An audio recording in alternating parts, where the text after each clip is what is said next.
In the frigid wilderness of Antarctica, a lone researcher named Dr. Ethan Wells worked through the fading daylight, cataloging data from a newly discovered ice crevasse.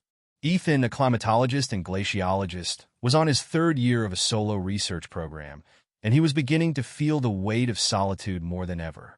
But his isolation was disrupted one day when he made a discovery that would change his life.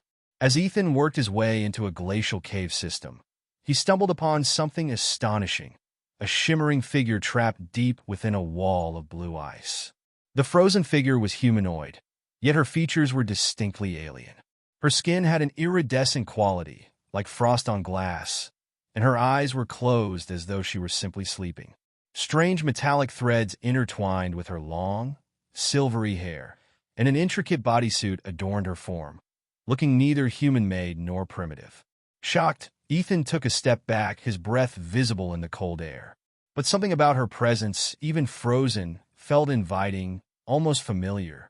With a mix of scientific curiosity and an unshakable feeling that he was meant to find her, he decided to carefully thaw the ice around her. Over hours of delicate work, he chipped away at the ice, revealing more and more of her form. As her body emerged from its icy prison, Ethan couldn't help but feel an awe unlike anything he'd felt before. He carefully connected her to a small heating pad and waited, watching the color return to her cheeks. And then, suddenly, her eyes flickered open. They were large and violet, with flecks of silver that seemed to glow. She blinked, her gaze locking onto his. Her expression softened, as if recognizing him somehow. She raised a hand weakly, her fingers brushing his. Her voice was a whisper, barely audible over the howling winds outside. "Where am I?" Ethan was speechless. "You're on Earth. In Antarctica. I found you in the ice." Her eyes widened as she seemed to search her memories. She shook her head slowly, looking puzzled. "Earth?" she murmured. "Yes, I remember a mission, but everything else is lost." "Who are you?" he asked gently, crouching beside her. She closed her eyes, struggling to recall. "I'm Seraya. I was an explorer, sent here long ago. But something went wrong, and I became trapped. I can't remember why I came, but I know you somehow." She looked at him with intensity. "You found me for a reason." In that moment, Ethan's rational mind faltered as a wave of recognition washed over him too. He couldn't explain it, but he felt like he'd met her before, even though he was certain he hadn't. In an almost instinctual way, he reached for her hand. When their fingers interlocked, a pulse of energy surged between them. Visions flooded his mind.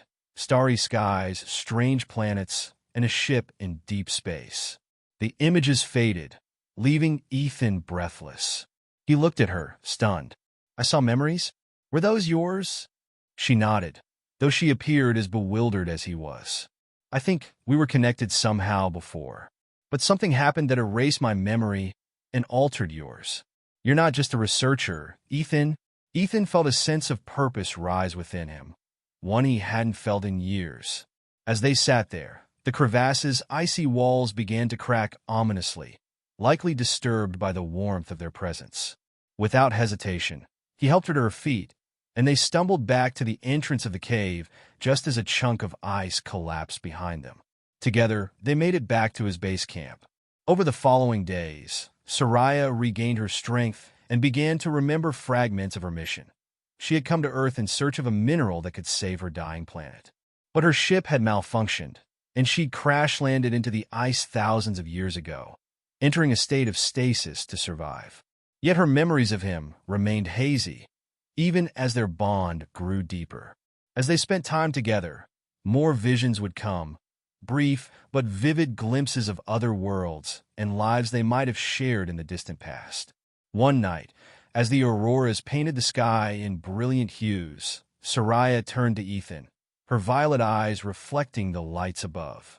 "Ethan, I think you were once my partner, my guide in this galaxy, in this life, or perhaps another. That's why I recognized you." He felt a surge of emotion he couldn't fully grasp, as if his soul had finally remembered a truth his mind could not. "Then maybe we're meant to finish what you started. Together," Seraya nodded. Yes, if the mineral still exists on this planet, then I need your help to find it. My people are running out of time. Over the next weeks, they worked together, retracing her mission and piecing together ancient clues buried in Earth's glaciers.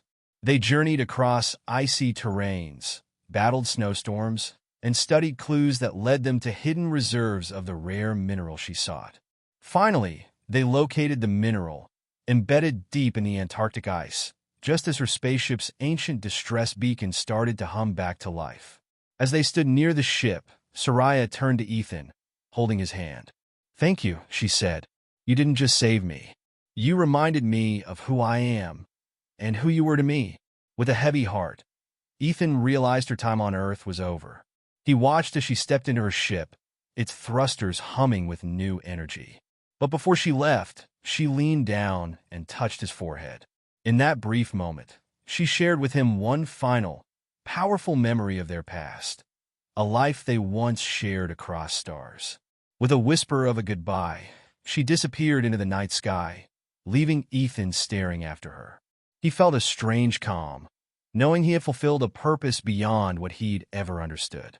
As he watched her light fade into the distance, he knew they would meet again, maybe in another life, across another galaxy. And for now, in this life, he would carry her memory, a story written in the stars.